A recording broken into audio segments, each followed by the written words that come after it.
செந்தில் செய்யறது தவறான விஷயம் அப்படின்னு சொல்லி யாரெல்லாம் நினைக்கிறீங்களோ அவங்களாம் வீடியோக்கு லைக் பண்ணிக்கோங்க.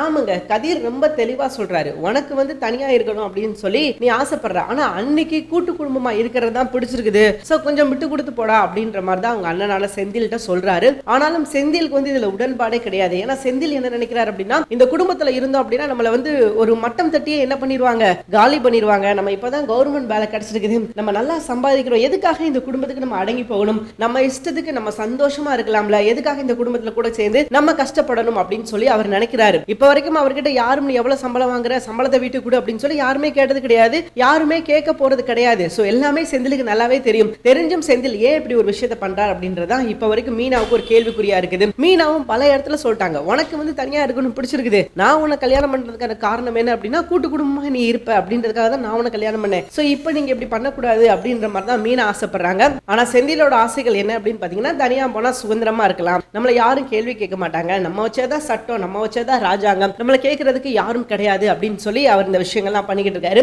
சீக்கிரமே அவருக்கு வந்து புரிதல் கிடைக்கணும். ஏன்னா புரிதல் கிடைக்காம எதுவுமே பண்ண முடியாது. சீக்கிரமே அவருக்கான புரிதல் கிடைக்கும் பட்சத்தில் தான் அவர் வந்து டோட்டலாவே மாறுவாரு. இல்ல அப்படின்னா கடைசி வரைக்கும் அவர் மாற மாட்டார் அப்படின்றது தான் உண்மையும் கூட. ஏன்னா இனி அடுத்தடுத்து நடக்கிற சம்பவங்கள் எல்லாமே பாத்தீங்கன்னா நம்ம செந்திலுக்கு வந்து கெட்ட விஷயங்களா நடக்கும். ஏன்னா செந்தில் பண்ற விஷயங்கள் எல்லாமே வந்து தோத்து போகும். அண்ட் செந்தில் செய்யற விஷயங்கள் பாத்தீங்கன்னா எதுவுமே சக்சஸ் ஆகாது, எல்லாமே அவளுக்கு வந்து ஃபெயிலியரா தான் இருக்கும். அண்ட் அது போக அவர் வேலை காலியாகிறது கூட வாய்ப்பு இருக்குது.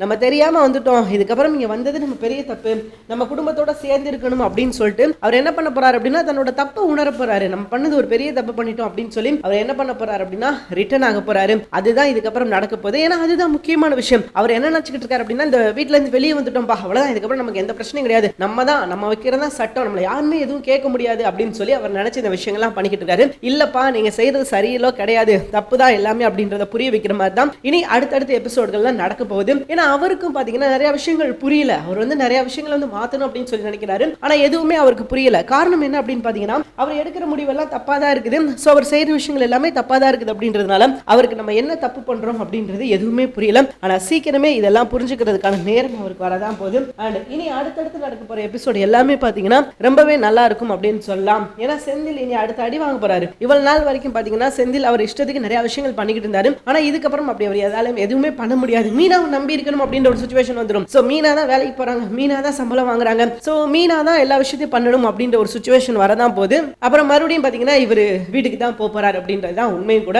அதுதான் இதுக்கப்புறம் ஏன்னா செந்திலுக்கு வந்து ஒரு பாடத்தை புகுத்தணும், கூட்டு குடும்பம் தான் பெஸ்ட் அப்படின்றத காமிக்கணும் அப்படின்றதுக்காக தான் இந்த எபிசோட் எல்லாம் போகுது அப்படின்றது நமக்கு நல்லாவே தெரியும். ஏன்னா பாண்டியன் ஸ்டோர் சீரியல் அப்படின்னாலே ஆல்மோஸ்ட் வந்து ஜாயிண்ட் ஃபேமிலி எப்படி இருக்கணும், ஒத்துமையா இருக்கணும் அப்படின்றத பேஸ் பண்ணி போகும் அப்படின்றது நமக்கு நல்லாவே தெரியும். சோ அதை பேஸ் பண்ணி தான் இந்த கதையும் நகருது. பார்க்கலாம் சீக்கிரமே என்ன நடக்குது அப்படின்னு சொல்லிட்டு. தேங்க்யூ ஃபார் வாட்சிங்.